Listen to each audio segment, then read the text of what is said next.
Hi friends, welcome to my channel. ఈరోజు అయితే బీరకాయ పుట్టుతో సహా పచ్చడి ఎలా చేసుకోవాలో చూపిస్తానండి. ఫస్ట్ అయితే బీరకాయ ముక్కలు పుట్టుతో సహా కట్ చేసుకొని పక్కన పెట్టేసుకొని ఇందులోకి అయితే కొన్ని నువ్వులు వేసుకోవాలండి. టేస్ట్ బాగుంటుంది. నువ్వులు వేసుకొని పక్కన పెట్టేసుకొని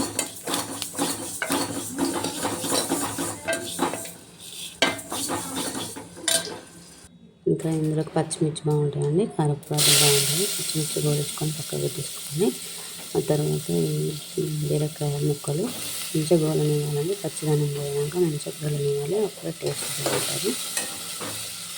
గోలుతామండి. ఇందులోనే కొంచెం ధనియాలు,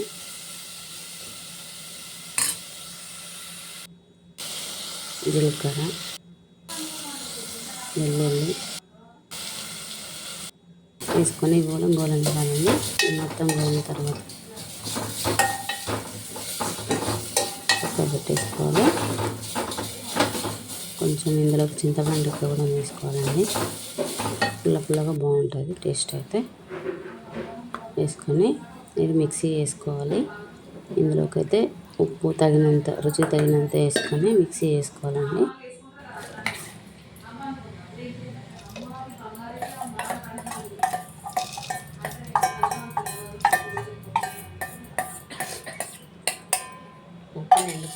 మిక్సీ వేసుకోవాలి. పచ్చడి అయిపోయింది.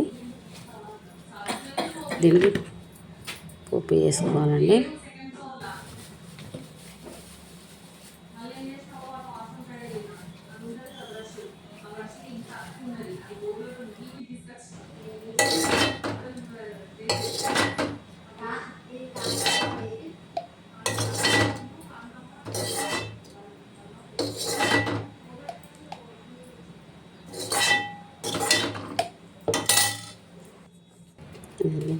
కడాయి పెట్టేసి ఆయిల్ వేసి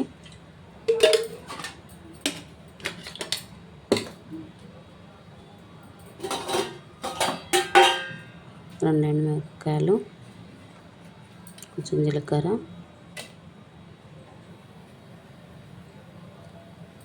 ఆవాలు, వెల్లుల్లి ముక్కలు,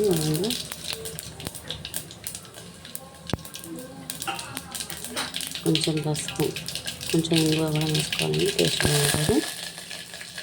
అంతే, పోపు రెడీ అయిపోయింది. ఇది పచ్చడిలో వేసేసి కలుపుకోవాలండి. సింపుల్గా అయిపోతుందండి.